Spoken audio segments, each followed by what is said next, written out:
I'm Rutledge, Hey, I'm Connor. and we're Friend Stream Sports. We're real friends who talk about real sports in real time, and we're going to play some real throwback basketball today, Connor. Rutledge, you are finally getting on the bandwagon for all-time teams. You could just call me a trendsetter. I think that's one way to think about it. I mean, at the end of the day, it is a video game, so let's play a video game sometimes. I have it. The Suns Lakers series has been surprising, so we'll see how this series goes tonight. But I am excited to bring Kobe and Jerry West and Magic Johnson to your face.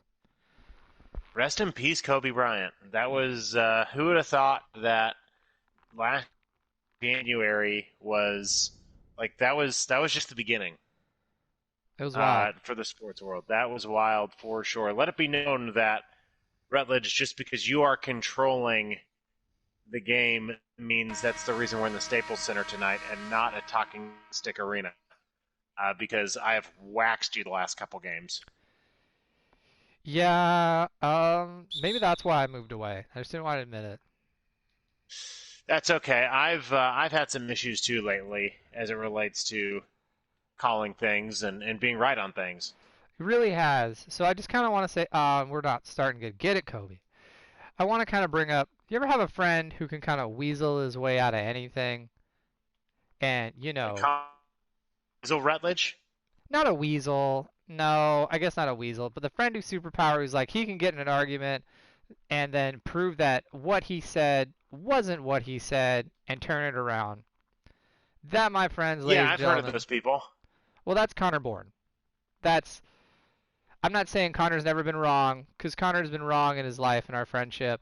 But what I am saying is I have definitely seen Connor say some stuff and defend himself. So, Connor, we called it out in our promo. You really need to do some defense right now. Um, I just want you to go out there and This defend game has yourself been over some playing a lot of topics. This defense. is a huge defensive game. Nothing's gone in. But either way, as I frame this So up, Connor, I'm going to give you some topics. I need you to defend your takes, and we're just going to go through the ringer with you. Are you ready? Your let's first do one this. is the current Sun series. You thought this was going to be like a breakaway Sun series, and not so much. Yes, I was convinced that, and LeBron could still very well be much more hurt than we are giving him credit for. But I was convinced that LeBron was really going into this series, just being held together with gum and duct tape, and it that hasn't necessarily been the case. As I throw the ball right to Shaq, that's a great strategy. So And the foul. the Suns take and the foul. The Suns take game one. Chris Paul was a very important player in that game, and then all of a sudden the Lakers turn it on. LeBron and AD really play well. Take the 2-1 series lead, which is where we were when we shot the promo on Sunday, and I thought, oh, this could be really bad for the Suns. Now, here's where I was wrong, Rutledge, in two areas. Number one was, Anthony Davis. I was not anticipating Anthony Davis to get hurt. I don't know why. I just kind of figured let's keep the focus on LeBron, but the fact that AD is the one who's hurting, I think, could actually end up being a real positive for the Suns with their big man game inside. Number two, I think that the other big L that I'm holding is that I definitely underrated the value of Chris Paul. You saw Chris Paul not really play much in games 2 and 3. That's a Suns loss. You see Chris Paul play games 1 and 4 and literally talk his way back into the game. That's a Suns victory. So, I have a lot to rectify there. I still think that the Suns could definitely win, especially with AD out, but it's definitely going to be a lot tougher of a series than initially anticipated. Okay.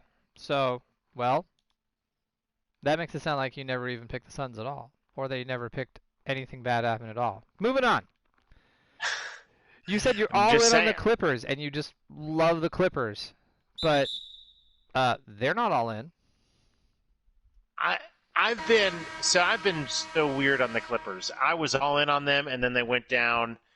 They went down a game. They went down 2-0 to oh, what in the world. I was pressing to pass the ball, and they went down 2 games to the Mavs, and I thought, wow, well, let's stick a fork in the Clippers. They did not show us, as it relates to last year, some good staying power. That's one of my favorite all-time words, is staying power. And then all of a sudden, they've come roaring back to tie the series up at 2. And I did a little research, and here's where I think that I was a little bit off in my prognostication, Rutledge. I was giving so much credit not just to Luka as the series progressed. I think about it from the Mavs perspective, but also I just kind of figured Kristaps would be much more of an impact player so far. And so far in this series, Luka Doncic has averaged 38 minutes a night, along with 33 points and 8 assists. So that's a big time thing. Kristaps has averaged 32 minutes a night, but 15 points and 1.3 assists. Luka is averaging over double than the next highest point scorer for the Mavs. That's Tim Hardaway Jr. On the other hand, the Clipper Stars are doing what the Clipper Stars need to do. Kawhi Leonard and Paul George are crushing it. So I am definitely – I think that the Clippers definitely still have their work cut out for them. But, man, they're playing well. Oh, what was that? This has been an awkward first quarter here for us here. This is probably one of our worst first quarters, although I seem to say that more and more. Proof that it's Allen Iverson would be upset about our practice. Allen Iverson would indeed be upset about our practice. But all right, so Connor. that's kind of how I'm feeling. So Rutledge, I want to hear one of your takes. I've been yakking it up here for a while. Rutledge, why was I so wrong? Why was I buying into Heat culture so much with the Bucks, and they got shown the door? Because the heart wants what it wants, Connor. Because in the way Heat culture is what it is. It's exciting. It's dynamic. It's last year they were the underdog story.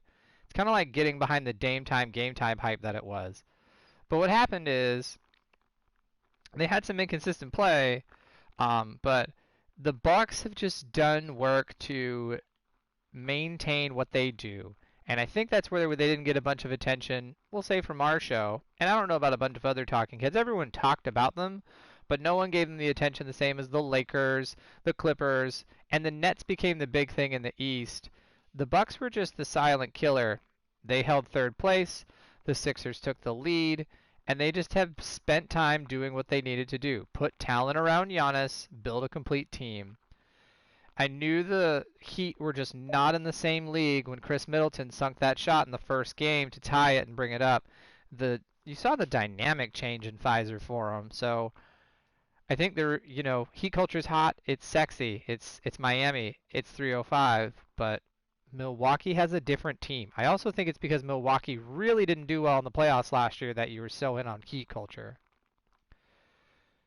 That could very well be the case. Finally, Man City. I do want to defend myself ever so slightly as it relates to Man City.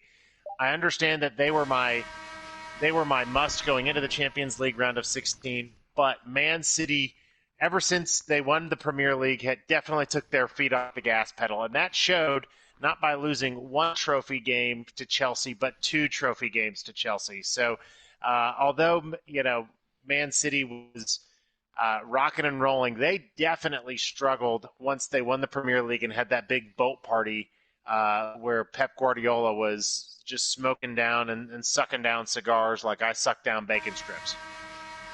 And bourbon. Yeah, we do what we can here in the Bourne household. I want to give a shout out to Crow Heat TV, who is celebrating for Chelsea. Gave a little drop in the comments. Second week in a row. Good to see you again. Thanks for coming back out.